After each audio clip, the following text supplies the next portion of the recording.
तो जब लोगों को पैसा लगाना है तो टेंडेंसी क्या रहेगा, कहाँ पे पैसा लगाने का?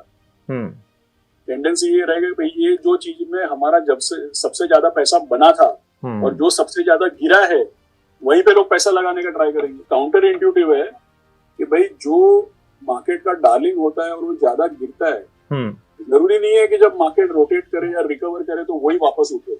यहाँ पे आप देखो मार्केट कैप का 1.1% बिक गया। अभी यहाँ पे आपको 12-13 ट्रिलियन जो भी दिखता है, लेकिन मार्केट कैप का 0.2% है वो। आप तो डरा रहे हो, मतलब अभी और आएगा।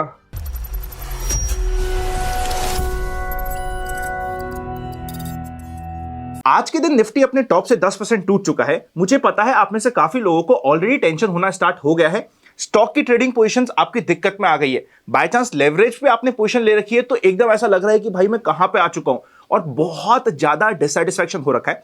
आज का ये वीडियो काफी इंपॉर्टेंट होने वाला है और आपको अपने सारे सवालों के जवाब मिलेंगे। आपको ये समझ आएगा कि मार्केट की वैल्यूएशन पे हम कहां पे खड़े हैं। प्रोबेबली जो ये फॉल चल रहा है इसका बॉटम किसके आसपास हो सकता है। हिस्टोरिकली एफआईएस ने जब सेलिंग करी तो कितना करेक्शन आया है, कैसे आया है और किस तरीके से मार्केट का बॉटम बना है। और अगर आपको वापस से परचेस करना भी स्टार्ट करना है मार्केट में तो अभी करना चाहिए, रुक के करना चाहिए, किस स्ट्रैटेजी से करना चाहिए। सो प्रोबेबली आज ये की सिंगल वीडियो है, जिस सिंगल वीडियो में आपको सारे आंसर मिलने वाले हैं। तो वीडियो को लाइक अभी से ही कर दीजिए। और इस वीडियो में मैं अकेले आपसे बात नहीं करने वाला, हमारे साथ होने वाले हैं Ashish Somaiya sir, who is CEO of White Oaks Capital. हुआ ये कि ऑन अ रेगुलर बेसिस जब भी मार्केट में कुछ होता है ना, I try and have a conversation with sir. He is my mentor. तो मेरी इच्छा होती है मैं पूछ लूं, थोड़ा सा गाइडेंस ले लूं कि क्या माइंडसेट बन रहा है, क्या आउटलुक बन रहा है। कल जब मैं उनसे डिस्कशन कर रहा था तो बड़ी इंटरेस्टिंग बातें उन्होंने मुझे बताई और कुछ ऐसे डेटा पॉइंट्स बताए, कुछ ऐसा एनालिसिस बताया जो मुझे लगा कि आप सबको भी जानना जरूरी है।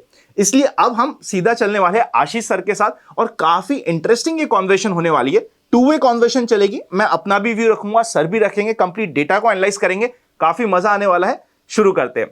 आशीष सर वेलकम है इन्वेस्ट आज पर कल पे वापस है सर आपका। Thank you Anand. सर सबसे पहला प्रेसिंग क्वेश्चन यही है कि जिस तरह मार्केट में करेक्शन हो चुका है यहां से और कितना हो सकता है, पास्ट हमारा क्या बोलता है और वैल्यूएशन आपके लिए आज के दिन कहां पे खड़ी है। सारे डेटा पॉइंट्स के साथ अपने को चाहिए, अपन सीधा स्क्रीन शो कर सकते हैं। It's absolutely okay. Data pull up करने से पहले आपके व्यूअर्स और फॉलोअर्स को मैं एक दो चीज बोलना चाहता हूं कि देखो ऐसा है, अपन ने पहले भी ये डिस्कस किया है कि भाई हर साल में एक बार अपने ऊपर के लेवल से मार्केट 10-15% हर साल गिरता ही है और हर दूसरे तीसरे साल में एक बार मार्केट न्यू हाई बनाता ही है। तो कारण अलग अलग हो सकते हैं, बहाने अलग अलग हो सकते हैं, लेकिन मार्केट हर साल एक बार 10-15% गिरता है। और अभी थोड़े समय पहले एक जगह पे एक इवेंट में मुझे बुलाया गया था, 1.5-2 महीने हो गए।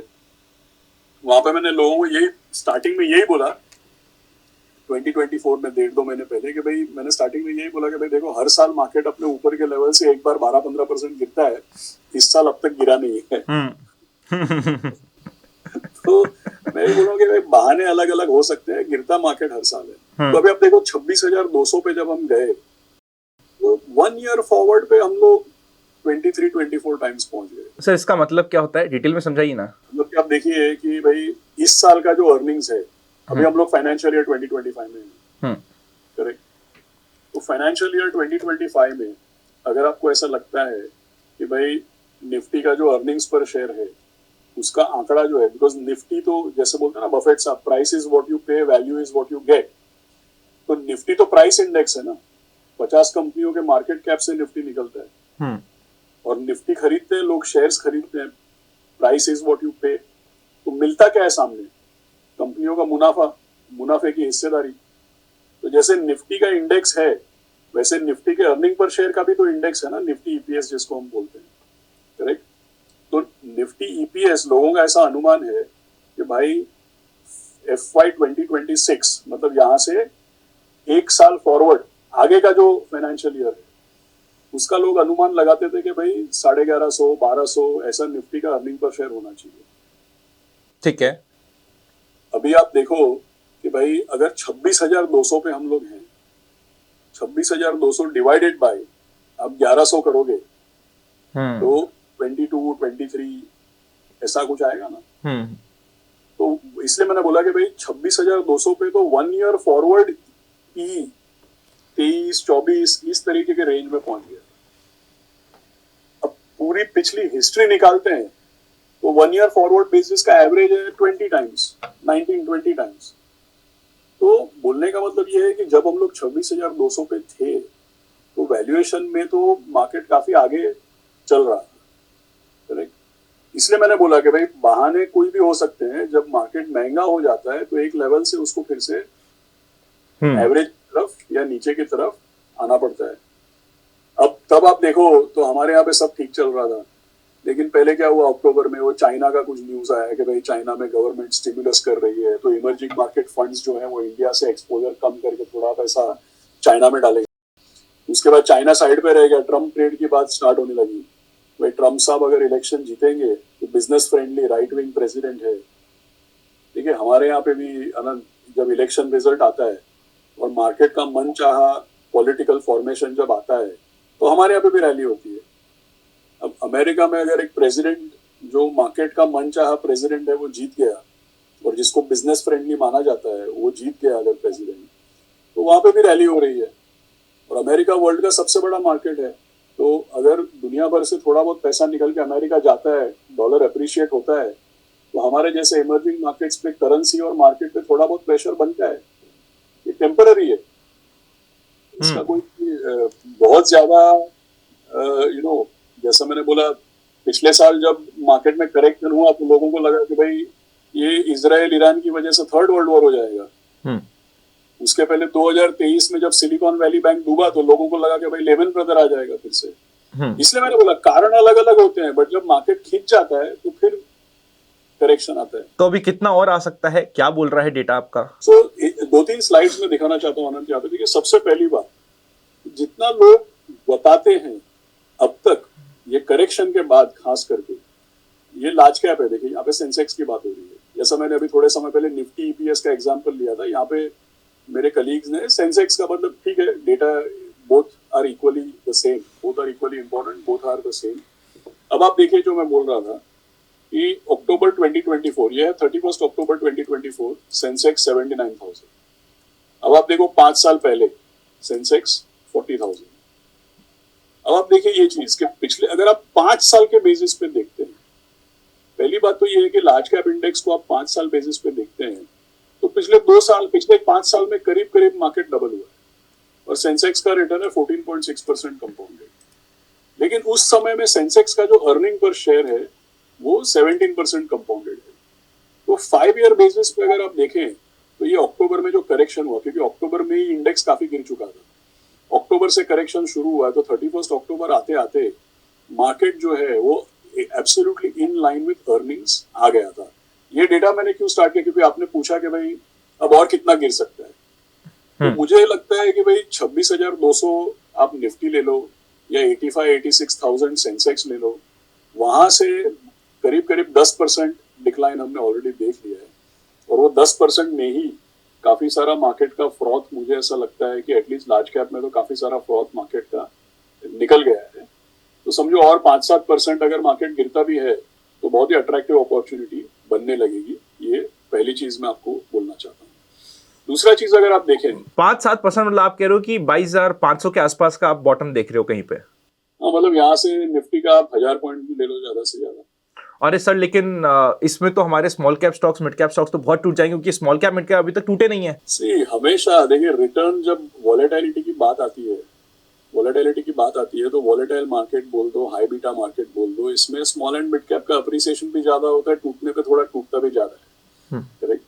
लेकिन अगर आप बोलते हैं स्मॉल एंड मिड कैप, देखिए गिरा क्या है वो मैं आपको बताता हूँ। क्योंकि आप बोल रहे कि कुछ चीजें नहीं गिरी है, क्या गिरा है, तो let us skip for a minute, valuation पे आते हैं हम लोग वापस। लेकिन क्या चीजें गिरी है और क्या चीजें नहीं गिरी है वो हम लोग एक बार थोड़ा समझ लेते हैं। अभी आपको की sectoral and market cap indices का डेटा दिख रहा है? बिल्कुल दिख रहा है सर। अभी थोड़े समय पहले मैंने जैसे बताया वो सेंसेक्स का डेटा था, यहाँ पे फिर निफ्टी का डेटा आ गया है, क्योंकि हम लोग दोनों इंडाइसेस यूज करते हैं। आप ये देखो, निफ्टी का 5 ईयर सीएजीआर है 16.6% कंपाउंडेड और निफ्टी का 3 ईयर कंपाउंडेड रिटर्न है 12.3। जो एरियाज में शेड कर रहा हूँ आपको दिख रहे होंगे, बिल्कुल ठीक है। 5 ईयर सीएजीआर निफ्टी का 16.6, 3 ईयर सीएजीआर निफ्टी का 12.3। अब आप आओ स्मॉल कैप पे। स्मॉल कैप का 3 ईयर कंपाउंडेड रिटर्न 24% और 5 ईयर कंपाउंडेड रिटर्न 31%। लेकिन खास बात ये नहीं है कि आप स्मॉल कैप मिड कैप देख या लार्ज कैप देखो, खास बात ये आप ये देखो, जैसे डिफेंस, ये 31 अक्टूबर है, गिरने के बाद 3 ईयर CAGR 70% कंपाउंडेड। इसलिए तो एनएफओस ला रहे हैं म्यूचुअल फंड सारे के सारे इसके। हाँ, तो अब ये खास अब मैं आपको एक इंटरेस्टिंग चीज दिखाता हूँ। मैं जानबूझ के पहले 3 ईयर 5 ईयर दिखा रहा हूँ। तो 3 ईयर 5 ईयर में आपको दिख रहा है कि निफ्टी का रिटर्न तो अपने एवरेज के इर्द गिर्द है। मतलब निफ्टी का अगर 15-16% 5 ईयर रिटर्न है ना, तो वो बहुत ज्यादा नहीं है। और ऊपर से अनंत ये टोटल रिटर्न इंडेक्स है, मतलब नॉर्मल इंडेक्स से 1.5-2% ज्यादा दिखेगा ये आपको, क्योंकि इसमें डिविडेंड मिलाए गए हैं वापस।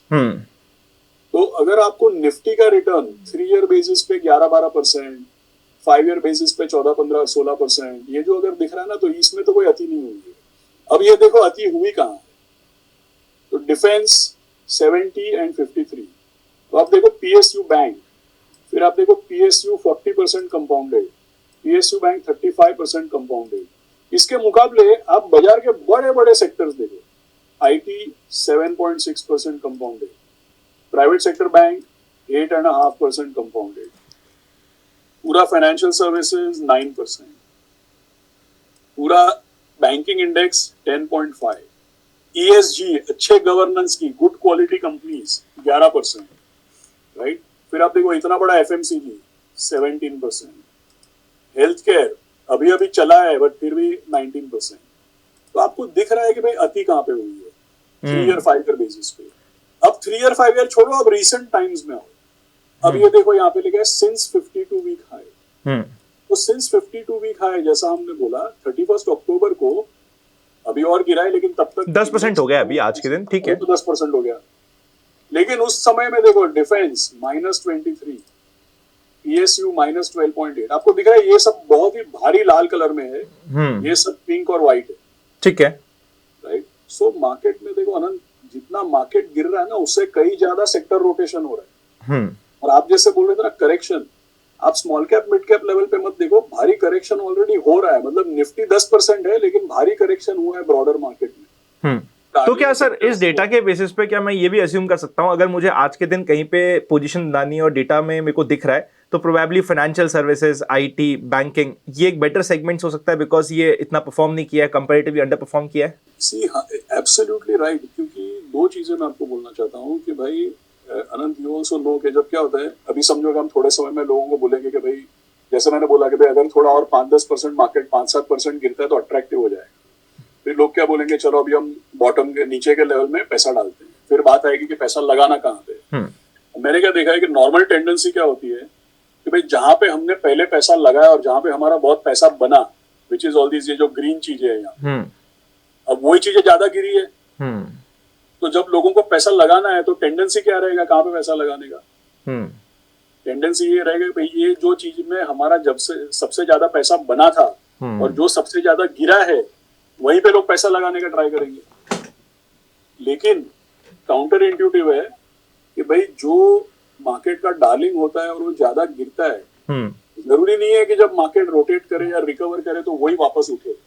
इनफैक्ट नॉर्मली जब मैक्रो कंडीशंस या मैक्रो इकोनॉमिक्स या मार्केट का जब मूड चेंज होता है, कलर चेंज होता है ना, तो जो चीजें स्ट्रांग थी वो चलती है, न कि जो चीजें ज्यादा गिरी है वो चले।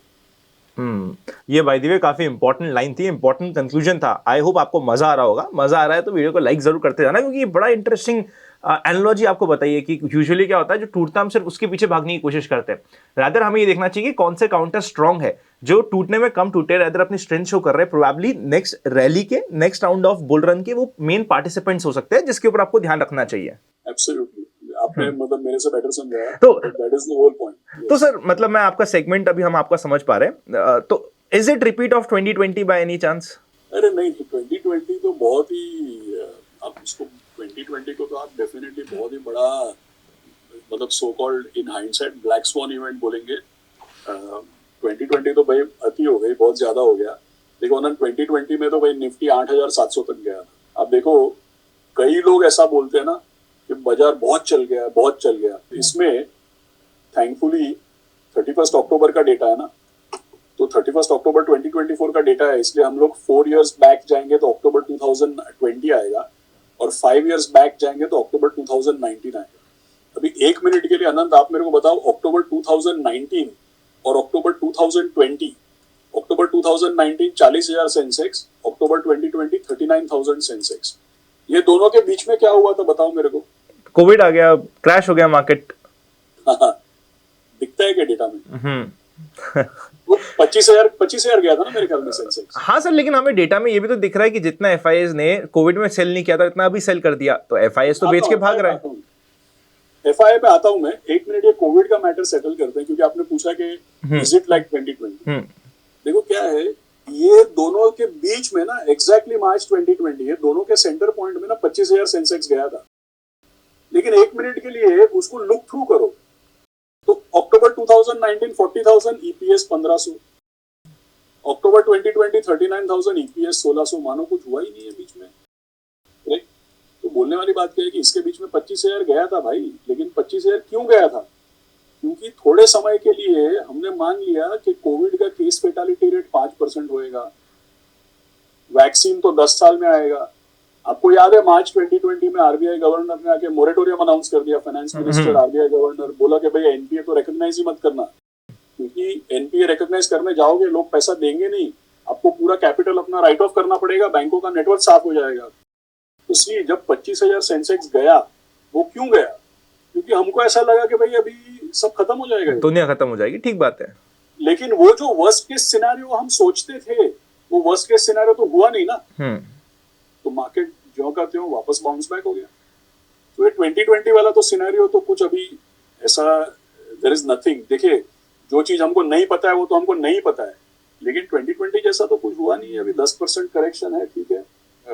यूएस का एक तरीके से इलेक्शन है, इलेक्शन के बाद बढ़िया रिजल्ट आया तो मार्केट चल पड़ा। नाउ आपने इंपॉर्टेंट पॉइंट बोला एफआईआईएस का, तो मैं स्लाइड्स थोड़ी स्किप करके एफआईआई के डेटा पे आता हूँ। अभी ये दिख रहा है आपको एफआईआई को रिलेटेड डेटा? तो देखो, आपने बोला कि भाई 2020 से ज्यादा बिकवाली हुई है, तो ये मैं हाईलाइट करता हूँ। फरवरी 2020 से अप्रैल 2020 $10 बिलियन की सेलिंग, और जैसा आपने बिल्कुल सही बताया, यहाँ पे 11.5 बिलियन की सेलिंग ऑलरेडी हो चुकी है। और ये तो अभी 13 बिलियन पे पहुंच गया एज ऑन डेट। तो वो 13 बिलियन हो चाहे 11.5-12 हो, आनंद, मेन पॉइंट क्या है कि अपना मार्केट कैप, जब ये सेलिंग हुई है, मार्केट कैप अभी भी 5 ट्रिलियन है। तो अब देखो, ये कि सबसे भारी बिकवाली तो यहाँ पे हुई है November 21 to July 22 and Jan 2008 to March 2009, right? अभी ये जो बिकवाली हुई है यहाँ पे परसेंटेज में देखो, देखिए मार्केट कैप का कितना परसेंट है। जब यहाँ पे 15 बिलियन की बिकवाली हुई ना लेमन ब्रदर्स के समय, तब मार्केट कैप केवल 1 ट्रिलियन का था। तो मार्केट कैप का 1.5% बिक गया। यहाँ पे आप देखो, मार्केट कैप का 1.1% बिक गया। अभी यहाँ पे आपको 12-13 ट्रिलियन जो भी दिखता है, लेकिन मार्केट कैप का 0.2% है वो। आप तो डरा रहे हो, मतलब अभी और आएगा? मुझे नहीं लगता है, मुझे पर्सनली ऐसा लगता है कि आने वाले 15-20 दिन, 1 महीना, देखिए ये शॉर्ट टर्म मूवमेंट है, शॉर्ट टर्म मूवमेंट है। आई डोंट थिंक कि इससे पूरा का पूरा फ्लो रिवर्स होएगा। और दूसरा बात आप देखो सर, लेकिन एक बार आप इसे पीछे वाली स्लाइड पे लाइए ना। मैं इसमें मेरे लिए इंपॉर्टेंट इस बार क्राइटेरिया क्या है, जैसे आपने जुलाई 2022 देखोगे, वहां पे एफआईएस की ओनरशिप 18.1% हो गई थी। वहां से सिग्निफिकेंटली कभी बढ़ी नहीं, मतलब जो वो पैसा लेके गए वो लेके गए, और उसके बाद अब जो नया टूट रहा है वो टूट रहा है। तो एफआईएस की ऐसे देखा जाए तो सेलिंग कंपाइल हो रही है अगर उनकी ओनरशिप की बात कर रहे हैं, और रिटेलर्स के पास या प्रोबेबली डोमेस्टिक के पास जा रहा है, जो हमारे लिए थोड़ा सा वरी का सम बन रहा है कि यार ऐसा नहीं हो जाए कि ओवर ओनरशिप हो जाए वीक हैंड्स में। नहीं, सो एक्चुअली देखिए, 2-3 काफी मल्टीपल क्वेश्चंस उठते हैं आपके ये ऑब्जर्वेशन से। पहले तो आई डोंट नो कि ऐसा क्यों हम सोचते हैं कि हम लोग वीक हैंड्स है और वो लोग स्ट्रॉन्ग हैंड्स है, क्योंकि एफआईआईज भी जो हैं वो भी तो pension fund, insurance company, mutual fund है, और हमारे डीआईआईज जो हैं वो भी तो EPFO, pension fund, insurance company, domestic mutual fund, वही सब है। तो वहाँ पे थोड़े बहुत इंस्टीट्यूशंस ज़्यादा हैं, लेकिन अल्टीमेटली पैसा तो वही पेंशन होल्डर्स, इंश्योरेंस होल्डर्स और म्यूचुअल फंड होल्डर्स का है, जैसा हमारे यहाँ पे भी है। वहाँ पे कुछ यूनिवर्सिटी एंडाउमेंट्स और कुछ सोवरेन वेल्थ फंड्स, ये थोड़ा अलग इंस्टीट्यूशन है जो हमारे यहाँ पे खास करके नहीं है। लेकिन ये स्ट्रॉन्ग हैंड और वीक हैंड मुझे नहीं लग रहा है ऐसे अपने को क्लासीफाई इसको करना चाहिए, पहली बात। दूसरी बात, अगर लॉन्ग टर्म इंडिया का कोई फ्यूचर डिसरप्ट नहीं हुआ है और अभी भी हम वर्ल्ड की फास्टेस्ट ग्रोइंग इकोनॉमी है और हमारा जो बेस्ट टाइम हमारे आगे है, तो ऐसा क्यों कि एफआईआईएस का यहाँ पे ओनरशिप नहीं आएगा? देखिए, यहाँ पे अगर आप देखो, एक बार तो 2009 में 13%, 2011 में 15%, 2013 में 19%, फिर 2021%, अभी 18-19%। तो वो तो फिर से घटा है, फिर से बढ़ भी सकता है। ऐसा कोई जरूरी नहीं है कि भाई घटते ही चला जाएगा। करेक्ट। अगर आप देखो 2008-9 से लेकर के 2020-21 तक यूएस का बहुत ही स्ट्रॉन्ग परफॉर्मेंस रहा और इमर्जिंग मार्केट्स का बहुत ही खराब परफॉर्मेंस रहा। भले इंडिया उसमें रिलेटिवली बेटर है, लेकिन ओवरऑल इमर्जिंग मार्केट से पैसा निकला है, केवल इंडिया से नहीं निकला है। और अगर यूएस का परफॉर्मेंस स्ट्रॉन्ग है तो वहां पे पैसा जाना लाजमी है, बट उससे हमारा फ्यूचर प्रोस्पेक्ट्स चेंज हो जाए ऐसा नहीं। अगर हमारी आर्थिक व्यवस्था का परफॉर्मेंस अच्छा है तो जो पैसा अभी निकल रहा है वो वापस भी आ सकता है, ऐसी कोई बात नहीं है। इसमें मैं बहुत ज्यादा लॉन्ग टर्म रीड नहीं करूंगा। और सबसे बेस्ट है आपका इसका लास्ट स्लाइड, जहां पे आपको लास्ट कॉलम जहां पे BSE 500 का नेक्स्ट 12 मंथ्स का data is looking very interesting, कि यहां से बाउंस बैक आता है। So towards the end of this discussion या next part of the discussion, कि अब हमारी स्ट्रैटेजी क्या हो, ट्रेडर के पर्सपेक्टिव से और म्यूचुअल फंड इन्वेस्टर के पर्सपेक्टिव से, दोनों के पर्सपेक्टिव से बात करेंगे। सो जस्ट लास्ट एक चीज, क्योंकि एफआई एक चीज मैं आपको बताना चाहता हूँ। अब आप, क्योंकि मैं बोल रहा था कि भाई यूएस की तरफ मूवमेंट है और इमर्जिंग मार्केट का थोड़ा नेगेटिविटी है। आप एक चीज जरा खाली देख लो यहाँ पे, 31 अक्टूबर को अगर आप देखते हैं तो ये देखो यहाँ पे 2024 के पूरे साल का डेटा है। 2024 के साल में कुल मिला के 31 अक्टूबर तक इंडिया तो भाई खाली -1 बिलियन है। यहाँ पे आप देखो जुलाई, जून, जुलाई, अगस्त, सितंबर भारी पॉजिटिव फ्लो, मार्च बिग पॉजिटिव। तो अगर आप अक्टूबर 24 देखते ना, 31 अक्टूबर 24, तब तक तो हम लोग खाली 1.1 बिलियन नेगेटिव थे, और नवंबर में और 1 बिलियन या 1.25 बिलियन जो भी निकला है। लेकिन ये देखो आप, ब्राजील बिग नेगेटिव, ये देखो आप छोटे छोटे मार्केट, फिलीपींस नेगेटिव, ताइवान देखो आप 11 billion, Thailand 3.6 billion, Vietnam 2.8 billion. तो क्या है भाई, there is nothing to complain. जब पैसा निकला है यहाँ से, दूसरे मार्केट से भी निकला है। थोड़े समय के लिए लोग चाहते हैं कि भाई अमेरिका में एक बिजनेस फ्रेंडली गवर्नमेंट आई है, जो नेगेटिविटी थी वो हटी है, सॉफ्ट लैंडिंग की बात हो रही है। तो होता है यार, हमारे यहाँ पे भी गवर्नमेंट आती है, हमारा भी मार्केट चलता है, सो व्हाट, उससे कोई लॉन्ग टर्म ट्रेजेक्टरी चेंज नहीं होती है। इंटरेस्टिंग। सो सर फाइनल, अब ट्रेडर्स क्या करें sir, stock traders, stock pickers क्या करें? अभी पिक करें, थोड़ा सा रुके? सेगमेंट्स तो हमने डिस्कस कर लिए, पर क्या अभी पिक करें, थोड़ा सा रुके, या क्या स्ट्रैटेजी ले? नहीं, आने वाला देखिए, अभी तो थोड़े समय, क्योंकि ये इस तरीके का मोमेंटम बन रहा है, यूएस डॉलर अप्रिशिएट हो रहा है, रुपया प्रेशर में है, फ्लोज अमेरिका में जा रहे हैं। अभी तो थोड़े समय इस तरीके का मूड है, तो ज्यादा एडवेंचर मत करो। आने वाले 15-20 दिन साइड पे रहो, देखो क्या होता है। एक लेवल आने दो, जैसा हमने पहले बात किया, और 5-7% गिरेगा तो निफ्टी लेवल पे ही पॉजिटिव लगने लगेगा। करेक्ट। सो उसके बाद पोजीशन रिव्यू करना चाहिए। तो पोजीशन में हमें स्टॉक स्पेसिफिक आप कह रहे हो कि 22,500 के आसपास आप लेना स्टार्ट कर सकते हो, धीरे धीरे प्लान कर सकते हो अपनी ट्रेडिंग की पोजीशंस, लॉन्ग की पोजीशंस। तो आज के दिन क्या मैं शॉर्ट मार दूं फिर? अभी ज्यादा डाउनसाइड नहीं है, 5-7% बहुत ट्रिकी है। देखिए, अगर 26,200 पे अगर मैं आपको प्रेडिक्ट करके बोलता कि भाई अभी निकल जाओ, तो उसका वैल्यू होता। अभी तो इट इज, मतलब मेरा इतना नॉलेज भी नहीं है इसमें, बट अभी मुझे लगता है रिस्की है। और sir final question, mutual fund investor अभी टॉप अप करे, थोड़ा सा रुके? क्योंकि लास्ट टाइम हमारे को याद है एक बार डिप आया था, मैं आपसे मुंबई में मिला था, आपने बोला था ये SIP नहीं, गल्प करने का समय है। आधे लोग समझे नहीं थे कि भाई क्या बोल के गए, समझ नहीं आया, कुछ समझ नहीं आया, पर वो था भाई लमसम मारो, और वहां से मार्केट सीधा 22% टॉप अप मार दिया था, बाउंस मार दिया था, और एग्जैक्टली उसी दिन का बॉटम बना था। तो आज भी क्या हम टॉप अप मार दे, या क्या करें म्यूचुअल फंड इन्वेस्टर्स? नहीं, अगर म्यूचुअल फंड इन्वेस्टर को भी, जैसा मैंने ट्रेडर्स के लिए बोला, म्यूचुअल फंड इन्वेस्टर के लिए ठीक है, थोड़ा अलग लॉजिक हो सकता है, लेकिन सिस्टमैटिक ट्रांसफर करना चाहिए और 2 महीना स्प्रेड करना चाहिए पैसा। 2 महीना स्प्रेड करना चाहिए, STPs मारनी चाहिए 2 महीने में, मे बी वीकली STPs, ऐसा कुछ? Yes, absolutely right, absolutely. Amazing sir, thank you so much for the complete guidance, और काफी इंटरेस्टिंग हमारी कॉन्वर्सेशन रही। ऑल्दो आज क्विक रही, बट आई थिंक ये इस समय पे लोगों को क्विक कॉन्वर्सेशन ही चाहिए, ज्यादा वो लोग मतलब वो लोग इंटरेस्टेड इसमें ये कि भाई टू द पॉइंट बात हो और हम लोग समझ जाए। टुवर्ड्स द एंड, हाँ करना क्या है वो बताओ। Towards the and sir, because देखो आप तो सर बहुत सीनियर हो, मेरे को समझ नहीं आ रहा, मेरे को आपको दिखाना चाहिए नहीं दिखाना चाहिए, काफी मीम्स चल रहे हैं सर स्टॉक मार्केट के रिलेटेड, कुछ मीम्स आपको शो करता हूं। कभी-कभी इसी में ज्यादा परफेक्ट आर्टिकुलेशन हो जाता है। सर दिख रहा है वाला मीम आपको? बात सही है सर। सर इतने हमारे पास जोश कैसे आता है? मतलब जो मेन होते हैं वो अपने अकाउंट 0-0 करके भी एकदम खुश रहते हैं, और यूजुअली हमने अभी रिसेंटली देखा था, एक इंटरव्यू में भी आया था कि येस बैंक हमारे 10 रुपए में लिया था, थोड़ा सा डाउन हो गया 1%, अब मैं क्या करूं, और लिए कितने शेयर थे? बोले 10 शेयर लिए थे। तो ये इतना कैसे आता है सर मेंस में इतना? See, I think, but if you really ask me, ऐसा डेटा बताता है कि women are better investors. 100%. But ये मीम चल रहा है सर. हाँ, क्योंकि क्या है कि ये जो इन्वेस्टिंग और ट्रेडिंग में क्या एड्रेनलिन को और टेस्टोस्टेरोन को कंट्रोल करना जरूरी है और बैलेंस रखना जरूरी है. तो I think that is why women are doing better, right? Sir ये वाला ऋतिक वाला मीम दिख रहा है ना आपको? Yes. सर ये तब बना था जब कुछ म्यूचुअल फंड्स ने कुछ ऐसे आईपीओस में इन्वेस्ट कर दिया था without taking any name due to complaints.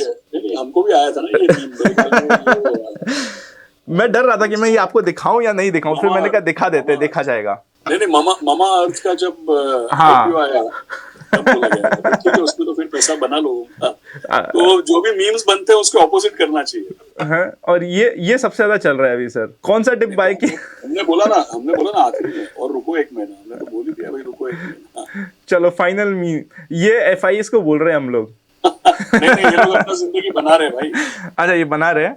ये लोग आके बोलेंगे कि तुमने तो मौका ही नहीं दिया हमको. चलिए मजा आ गया सर. अगर आपको कॉन्वर्सेशन में मजा आया तो वीडियो को लाइक कर बिना मत जाइएगा. चैनल पर नए हो तो सब्सक्राइब करके बेल आइकन क्लिक कर दो ताकि आपको हमारे सारे वीडियोस इमीडिएटली मिल जाए. अगर नए हो और अभी तक आपके पास डीमैट अकाउंट नहीं है, फ्री ओपन लिंक्स डिस्क्रिप्शन में मिलेंगे. इवन अगर आप चाहते हैं कि हमारी टीम आपको म्यूचुअल फंड डिस्ट्रीब्यूशन में हेल्प करे, सारे important links even free Telegram channel fraud में मत जुड़ जाएगा, सिर्फ ओरिजिनल का लिंक डिस्क्रिप्शन में मिल जाएगा.